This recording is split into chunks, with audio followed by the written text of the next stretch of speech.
justo. A Bíblia chega a dizer que ao culpado Deus não tem ele por inocente. E ao inocente não há ninguém que possa condenar ele na presença do Senhor, porque Deus é quem o justifica. Então, irmãos, como eu dizia instantes atrás, nós já vamos chegar ali. Então vocês vejam que nesses últimos dias, falando em termos de cristianismo, não estou falando em termos mundial, em termos de humanidade, falamos em termos do cristianismo apenas. A maioria dos cristãos nesses últimos tempos, meus queridos irmãos, eles estão com a mente muito assim variada. Eles não estão conseguindo se concentrar exatamente no seu objetivo final, que é Jesus Cristo. Satanás tem colocado muitos obstáculos adiante dos olhos do cristão, nos ouvidos do cristão, no pensamento do cristão, que de tal maneira ele acaba sendo engodado pela sua própria consciência, ou seja, atraído pela sua própria concupiscência. E com isso aí, meus irmãos, a Bíblia chega a dizer que havendo a concupiscência concebido, ela vai gerar o pecado. E o pecado sendo consumado, nós lemos aqui que ele vai trazer a morte. A Bíblia diz que o pagamento, o salário, a recompensa, o galardão do pecado é a morte. Mas graças a Deus, meus queridos irmãos, que o Senhor nosso Deus, ele tem dado a sua palavra nesses últimos tempos com um único objetivo: de tirar da maldição, de salvar os perdidos, de transformar as almas e granjear elas para o reino eterno de Deus.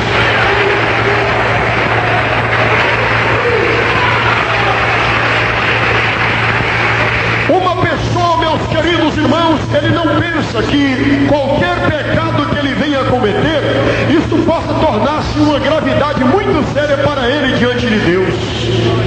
Vocês vejam, irmãos, há muitas pessoas, meus queridos irmãos, que pensam que há pecado grande, há pecado pequeno. Sim, a Bíblia diz que aquele que me entregou, o maior pecado tem. É lógico que há pecado maior e há pecado menor, mas não deixe de ser pecado diante de Deus. A Bíblia diz lá em 1 Tessalonicenses, no capítulo 4, a Bíblia diz que Deus não nos chamou para a imundícia, ou seja, para o pecado. Deus nos chamou para a santificação e nos deu o Espírito Santo, o qual nos santifica para Deus. Aleluia! Amém? Agora vocês olhem, meus queridos irmãos, que nós antigamente, a Bíblia disse aqui para nós no versículo 20, que nós éramos servos do pecado. Lá em São João capítulo 8, versículo 34, a Bíblia diz que todo aquele que comete pecado é escravo do pecado, é servo do pecado. Foi por essa razão que Jesus veio. Ele veio com uma única finalidade. Ele disse, meus irmãos, que a verdade, a sua palavra, ela tem o poder de libertação. E conhecereis a verdade, e a verdade vos libertará. Ela tem uma única finalidade: causar a libertação interior do homem.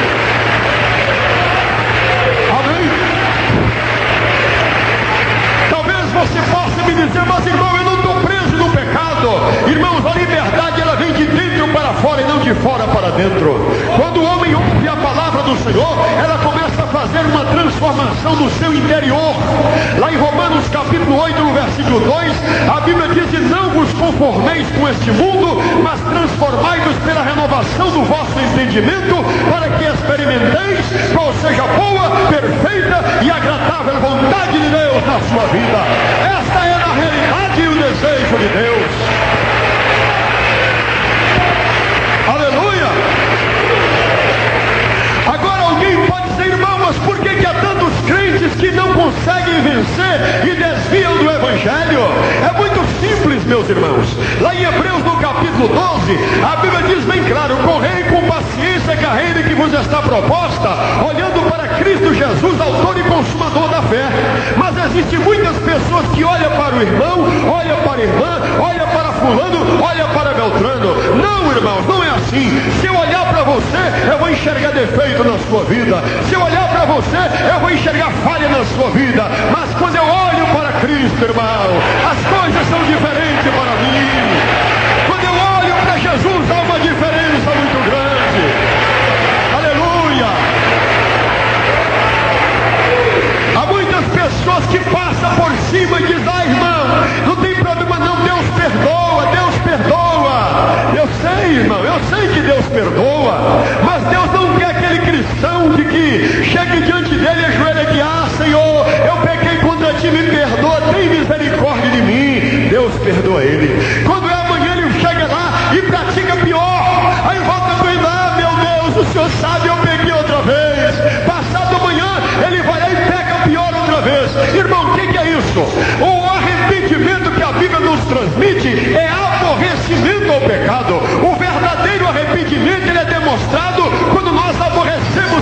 pecado, aborrecemos a avareza, aborrecemos a concupiscência. Esse é o verdadeiro arrependimento.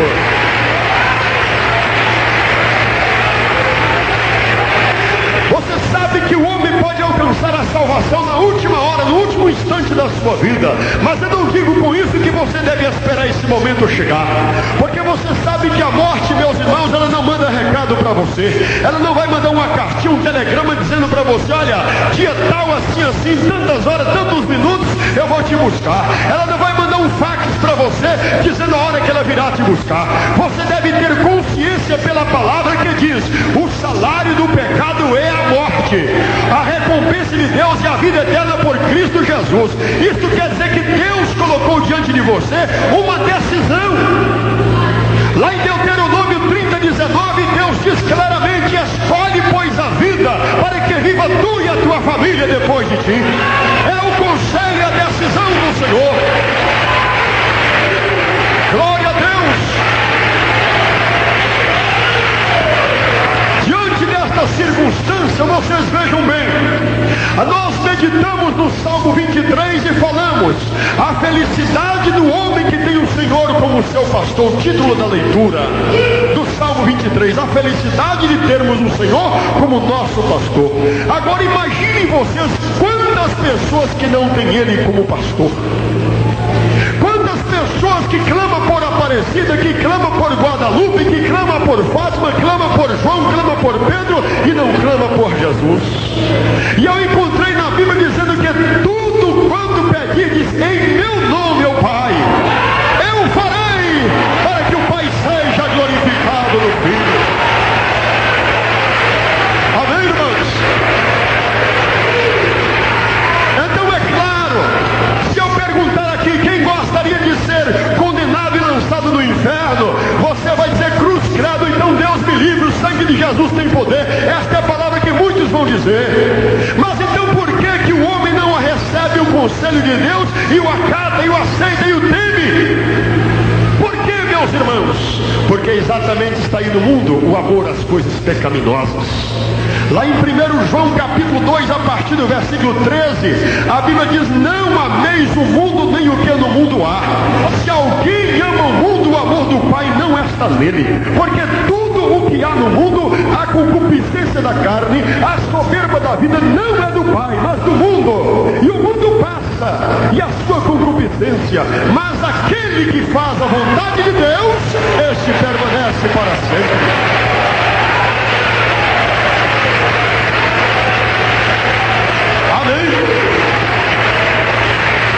Agora você diz: irmão, eu não quero ser condenado no inferno, Deus me livre. Então aceita Jesus. Não, isso eu também não faço, não. A Bíblia diz: não pode servir a dois senhores. Você tem que tomar uma decisão. Você não pode servir ao diabo e querer servir a Jesus ao mesmo tempo. Ou serve um, ou então serve outro. Você tem que tomar uma decisão, mais hoje, mais amanhã. Há muitas pessoas que disseram: não, irmão, hoje eu não estou preparado. Homem nenhum, irmão, em época nenhuma esteve preparado para Deus, a não ser Enoque e Elias, que alcançaram o testemunho. Os demais, todos eles tiveram que enfrentar cara a cara com a morte, diz a Bíblia. Porque a morte é uma ordem de Deus. A morte é o salário do pecado que existe na nossa carne. A carne do homem, ela é contaminada pelo pecado. Paulo chegou a dizer: com meu espírito eu sirvo a lei do meu Deus, mas na minha carne eu tenho um grande combate. O meu espírito combate com a minha carne para que um oponha o outro, para que a carne não venha fazer o que ela quer.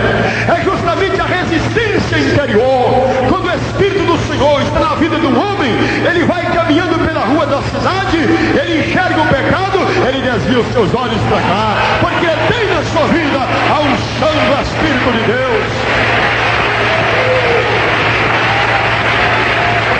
Meus queridos irmãos, se Jesus viesse hoje, à meia-noite, como diz a Bíblia em São Mateus, né? Capítulo 25, né? A parábola das 10 virgens. E à meia-noite, ouviu-se um clamor dizendo: aí vem o esposo. E se esta meia-noite for hoje? Se esta meia-noite acontecer hoje, há muitas pessoas pessoas aqui que vão esperar quando estiverem preparadas para chegar e dizer: Jesus, eu quero te aceitar. Jesus, eu quero que o Senhor salve a minha alma e perdoe meus pecados. Aí eles vão bater na porta: Senhor, abre-nos a porta. Simplesmente ele vai responder: olha, eu não conheço vocês, pode apartar de mim, que vocês praticaram a iniquidade. Iniquidade é pecado. Então vocês vejam que pecado, irmãos, é uma mancha tão terrível diante de Deus. Deus perdoa o pecador, desde que esse se humilhe e clame a Ele, e não volte a praticar novamente o pecado. Porque a Bíblia diz lá em Gálatas, meus irmãos, no capítulo 6, no versículo 7: não erreis, Deus não se deixa escarnecer. Tudo que o homem semear, isso também ceifará. Você conhece aí a lavoura, não conhece? Quem já trabalhou na lavoura aí? Quando você semeia feijão, você não vai querer colher laranja, né, meu irmão? Então você sabe muito bem o que você plantou e o que você espera colher. Se você lavrou a terra, preparou a terra, plantou a sua semente, olhou para o céu e disse: oh meu Deus, manda chuva agora, porque é só o Senhor para abençoar. Aí no seu tempo Deus manda a chuva para nascer. Você pensa que o pecado que você tem praticado ali escondida não é uma semente que está brotando dentro de você? Você que não procure chamar o lavrador para fazer uma limpeza na sua vida, tirar o joio do seu coração, queimar a palha que não presta, tirar a má semente da sua vida. Se você não fizer isso, a condenação é iminente. Aleluia, é iminente a condenação, diz a Bíblia. Irmãos, o que eu não posso compreender é como Satanás ele consegue cauterizar, paralisar a mente da pessoa ao ponto de dizer: não, eu estou bom de saúde, eu vou esperar mais para frente, eu vou aproveitar um pouco mais a minha vida, depois eu decido. Meus irmãos, foi agora na passagem de ano do dia 25 para 26 aí de dezembro passado, que os irmãos me trouxeram um jornal com a reportagem do que ocorreu lá na BR-262, próximo ao Rio Paraupeba, em Belo Horizonte. Aconteceu um grave acidente. Um Passat tinha 6 pessoas, um marido, a mulher e 4 filhos. Um cadete vinha com o esposo, a esposa e 3 filhos. Aí de repente alguém ali estava um pouco embriagado, tomou um pouquinho demais naquela madrugada, comeu bastante churrasco, a barriga estava cheia, tomaram muita champanhe para festejar o nascimento de Cristo, que esse não é o verdadeiro Jesus. Jesus não é festejado com cachaça, não é festejado com vinho, não é festejado com embriaguez. A alegria do Senhor é quando nasce no coração de um homem que o recebe. Glória a Deus. Amém. E foi exatamente naquela madrugada, quase às 5:30 da manhã, ali vinha uma pessoa de um lado e vinha outro de cá, e chegando próximo a uma ponte, estava um pouco molhado a pista. Aí alguém não enxergou bem, porque uma pessoa embriagada não pode assimilar bem as coisas. Aí então aconteceu um acidente, e naquele acidente, meus queridos irmãos, os 6 passageiros que estavam naquele Passat foram esmagados de tal maneira que a mulher, o marido, as crianças que lhe estavam, nenhum deles escaparam. Se eles soubessem que a morte estava aguardando eles ali, eles jamais passariam por ali. Se eles tivessem aceitado o eterno Deus como Salvador, eles não estariam embriagados uma hora daquela da madrugada, estariam na casa do Senhor louvando a Ele. Amém? Mas é o que a Bíblia diz, que as concupiscências dos olhos, elas trazem a semente ao coração do homem, e esse abraça o pecado com muito prazer e amor. E aqui a Bíblia traz tão claramente: o salário do pecado é a morte. Nenhuma pessoa no seu coração ele pensa: quando eu morrer eu vou para o céu. Esse é o pensamento dele. Ele pode estar aí um borracho, pode estar embriagado, pode estar no adultério, pode estar aí vivendo a vida no pecado, e de qualquer maneira aí fora, que o pensamento é esse: quando eu morrer eu vou para o céu. Mas meus amados irmãos, o céu é para aqueles que recebem a Cristo. Cristo é o caminho, Cristo é a salvação, Cristo é a vida, Cristo é o próprio Deus nos trazendo a salvação.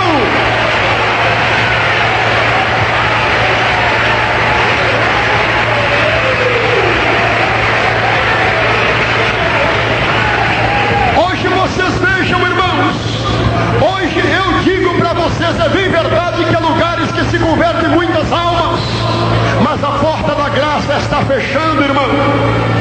Feliz é você, minha irmã, meu irmão, que tem encontrado a salvação. Não foi porque você quis, não foi porque Deus te enviou a Jesus. Porque está escrito: nenhuma pessoa pode vir a mim se por meu Pai não for enviado. Se você chegou a Jesus Cristo, foi porque Deus te encontrou. Foi porque Ele te enviou a salvação. Glória a Deus. Agora, por quê? Aqui no versículo 21 fala que tem muitos que têm envergonhado do Evangelho. Se antes você vivia no pecado, você não tinha vergonha de matar, de adulterar, de roubar, de prostituir, você não tinha vergonha. Por que que agora Satanás colocou dentro do seu coração a vergonha de testemunhar o verdadeiro Salvador, que é Jesus Cristo? Antes abre a tua boca e confesse que Ele é o teu Senhor.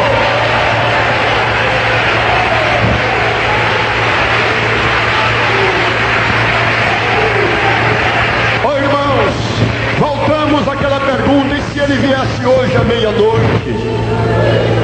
Quantas pessoas aqui que receberiam o salário do pecado hoje mesmo?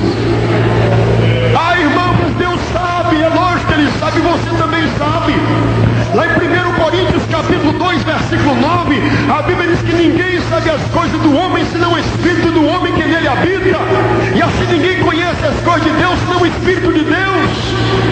Então você sabe o que há na sua vida, e você sabe que não há decisão para você, tudo ou nada para Jesus. Ah, mas eu vou esperar amanhã. Se você esperar, o problema é seu. Hoje Jesus te oferece aqui a graça, o caminho, a verdade, a vida, a salvação. Se você não entrar por esse caminho, amanhã pode ser tarde demais. Aleluia. Eu me lembro, meus irmãos, que em Romanos 11, versículo 22, há uma palavra para os crentes. Para os crentes, exatamente. Considera, pois, a bondade e a severidade de Deus. A severidade certamente para com aqueles que caíram, e a bondade para contigo, se permaneceres nesta benignidade. De outra maneira, tu também serás cortado. Dá para você compreender esta palavra? Se você não permanecer na benignidade de Deus, que é Cristo, você também vai ser cortado. E a Bíblia diz que João Batista, pela fé, ele pregava: raça de cobra! Quem é que ensinou vocês a fugir da ira futura? Eis que o machado já foi colocado na raiz das árvores, e aquele que não der bom fruto será cortado e lançado no fogo. Aí dá para você analisar: o machado, a espada, o martelo é a palavra do Senhor. Ela já está posta na raiz da árvore, que é o homem. Oh, glória a Deus. A palavra do Senhor já foi colocada em você. Agora você, sim ou não para Jesus, você tem que tomar uma decisão. Se você falar: Jesus, eu digo sim para o Senhor, então aquele que toma o nome do Senhor nos seus lábios, aparte-se também do mal. Ah, irmão, mas eu não consigo. Você tem que conseguir. Aquele que morreu na cruz do Calvário, ele venceu tudo, inclusive o diabo, inclusive a sua fraqueza, inclusive o seu desânimo. Ele diz lá em Apocalipse 21, no versículo 5: eis que faço nova todas as coisas, e para ele é possível renovar também a sua vida. Aleluia. Irmãos, às vezes eu me pergunto: meu Deus, por que há pessoas que desviam do Evangelho? Qual é o motivo? Ah, irmão, vem tanta luta na minha vida. Meus queridos irmãos, a luta, você tendo Cristo ou não tendo, você vai sofrer ela. O homem que não tem a Deus sofre a luta e vai procurar o diabo na macumba para resolver o seu problema. Mas você não. Quando vem a luta na sua vida, que ninguém dá ligança para você, ninguém te ouve, ninguém te atende, é das madrugadas que você chora e clama ao Senhor e Ele enxuga as suas lágrimas. Aleluia!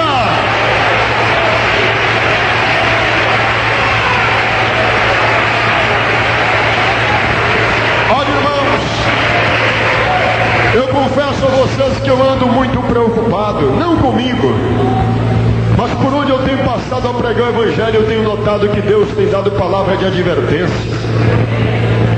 Porque, meus irmãos, salvação não é um brinquedinho, aquelas bolinhas de gude que joga na mão de criança, né? Paque pra lá e paque pra cá, não. Salvação não é isso, não. Salvação não é você pegar um paletó e pendurar no cabide na sua casa, não. Salvação não é você enfiar um sapato no pé, engraxar e ficar bonitinho, não. Não é isso, não. Salvação, meus irmãos, ela tem que ser de uma maneira conforme a Bíblia ensina. Salvação significa ser uma pessoa abnegada, tem que abandonar, tem que negar a si próprio. Tem que deixar abandonar tudo que contraria a palavra do Senhor. Apesar de que nos nossos dias você sabe que existe um misto de igrejas. Satanás ele está trabalhando aí, vocês sabem disso, vocês não são crianças. Vocês estão examinando a Bíblia e têm orado e buscado a Deus, e Deus tem dado discernimento para aqueles que são espirituais. Satanás ele está atuando nas doutrinas dos nossos dias, procurando ver se consegue enganar os escolhidos. Esta é a missão dele. Então vocês vejam que lá em Timóteo capítulo 4, 1 Timóteo capítulo 4, versículo 1, a Bíblia diz que o Espírito expressamente diz que nos últimos tempos muitos apostatarão da fé, dando ouvido a espíritos enganadores e a doutrinas de demônios. Quem são as pessoas que dão ouvidos e são enganadas? São aqueles que não nasceram de novo. Porque o homem e a mulher, quando nasce de novo, é aquele que diz: Jesus, eu te recebo como Salvador da minha alma e eu vou ser fiel até a morte. Glória a Deus!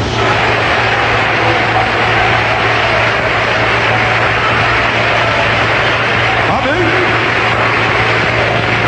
Talvez alguém está me ouvindo aqui agora pela Rádio Capital e pode dizer: mas irmão, em todas as igrejas existe pregador corrupto. É verdade, existe, mas problema deles, meus irmãos. Problema daquele que não quiser obedecer. Lá em Ezequiel capítulo 3, versículo 27, Deus falou para Ezequiel: filho do homem, quando eu colocar a minha palavra na sua boca, você dirá: assim diz o Senhor, quem ouvir deixe, quem deixar de ouvir deixe, porque casa rebelde são eles. É assim que diz a Bíblia, tem que ser assim, senão não para Deus, irmão. Aleluia! Vocês pensam que os pregadores não conhecem a Bíblia? Sim, conhecem. Só que muitos deles usam a Bíblia com finalidades diversas. Uns usam a Bíblia para poder arrecadar dinheiro, outros usam a Bíblia para jogar pedra nos outros, outros usam a Bíblia para poder somente passar a mão em cima da igreja e deixar eles no pecado. Mas a Bíblia não é para ser usada desta maneira. O Senhor Jesus falou em São Mateus 24, 35, São Lucas 21, 33, que passará o céu e a terra, mas as minhas palavras não passarão.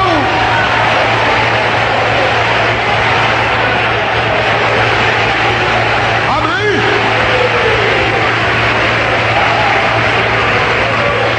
Não pense vocês, meus irmãos, que esta palavra é só para aqueles que estão sentados. Esta palavra é para aquele que prega. Problema dele se ele estiver errado.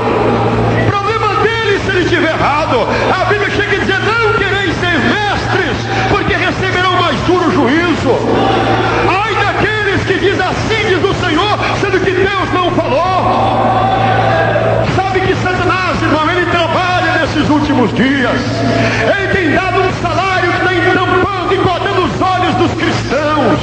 E no fundo, eles esquecem que o Senhor fala: eu repreendo, eu castigo a todos que eu recebo como filho.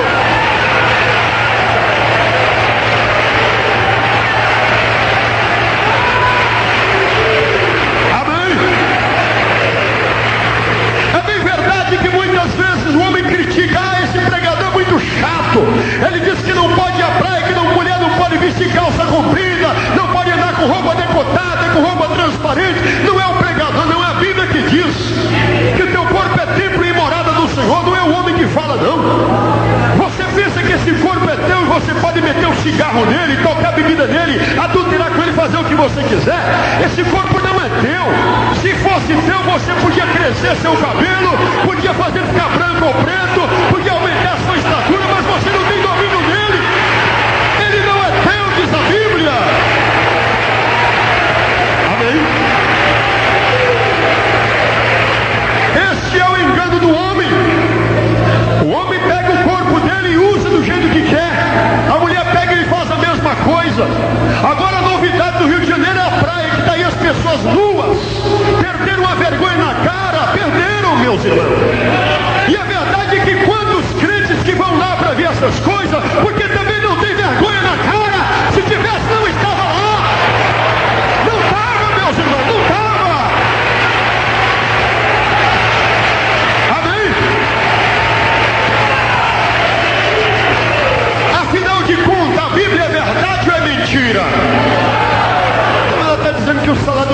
a morte.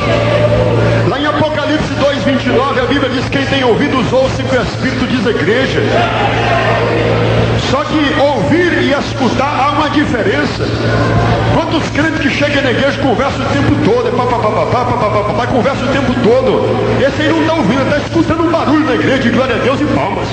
Mas aquele que está ouvindo é aquele que está dando atenção à palavra. E a palavra é Jesus. Jesus é a palavra de Deus. Está dando atenção a Ele, diz a Bíblia. Aleluia! Amém, meus irmãos?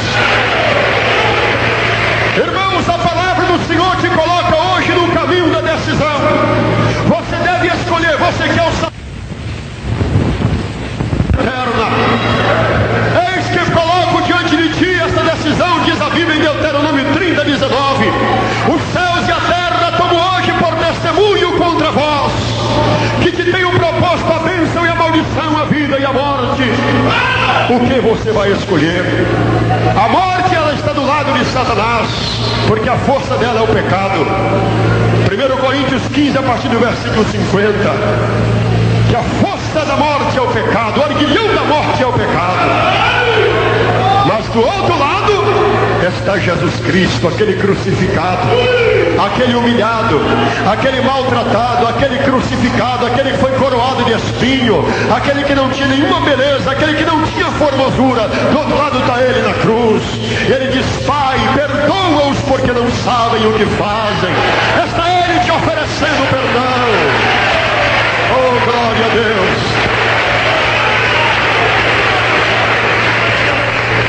Escolhe, irmão. Hoje você vai decidir. Fica todos de pé, por favor. Nós estamos diante de uma decisão muito séria. Nós estamos diante de uma decisão eterna. A decisão que o meu irmão e minha irmã tomam hoje aqui, ela vale por toda a eternidade. Se você hoje dirigir ao altar e dizer: Senhor, eu compreendo na verdade que eu sou um pecador e que o Senhor tem o perdão para mim, eu me humilho diante de ti e te reconheço como o único Salvador da humanidade, aí então Ele vai te perdoar.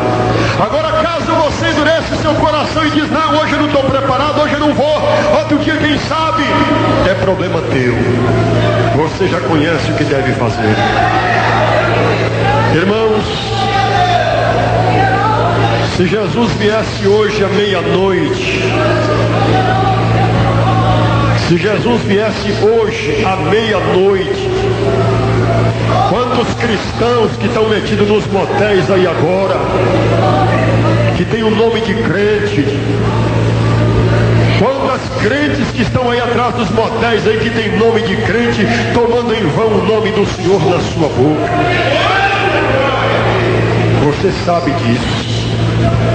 Meu irmão, minha irmã, qual a sua decisão?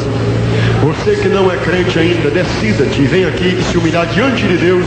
E eu humildemente quero pedir a Ele que te perdoe. Vem aqui diante do altar do Senhor. Vem. Não pense você que você é grande, que você é pequeno. Você é uma pessoa de Deus. Isso, meu irmão, chegue. Vem aqui diante do altar do Senhor. Chegai-vos a Deus, diz a Bíblia. Chegai-vos a Deus, diz a Bíblia. Venha, João, fica aqui, por favor. Venha, moço. Olha, irmãos, não fique esperando, não. Você sabe que você vai ter que tomar essa decisão para a sua salvação. Ninguém pode decidir por você. Ah, irmão, mas o meu esposo, a minha esposa, lá em Gênesis 19:17 tem resposta. Escapa-te por tua vida. Ló teve que escapar pela sua vida porque a esposa dele teve que olhar para trás, né? E a Bíblia diz: não é para olhar para trás, é olhar para Cristo. Onde estão as demais pessoas que querem receber a tua salvação no Senhor? Se você não quer receber a Ele, que você acha que tem condição de alcançar o perdão pelos seus próprios esforços, chega, meu irmão, e se humilha para Deus. Hein, minha irmã? Chegue a Deus. Chega a Deus, chega a Deus. Chega ao Senhor. Olha, irmãos. Amém. Chegue, minha irmã, chegue para cá. Irmãos, Satanás, eu sei que está aí agora colocando vergonha em muita gente. Isso, meu companheiro, chegue para cá. Mas você pode simplesmente dizer: não, se eu não tomar minha decisão agora, amanhã pode ser tarde demais. Amanhã pode ser muito tarde. Hoje Cristo te quer te salvar. Amanhã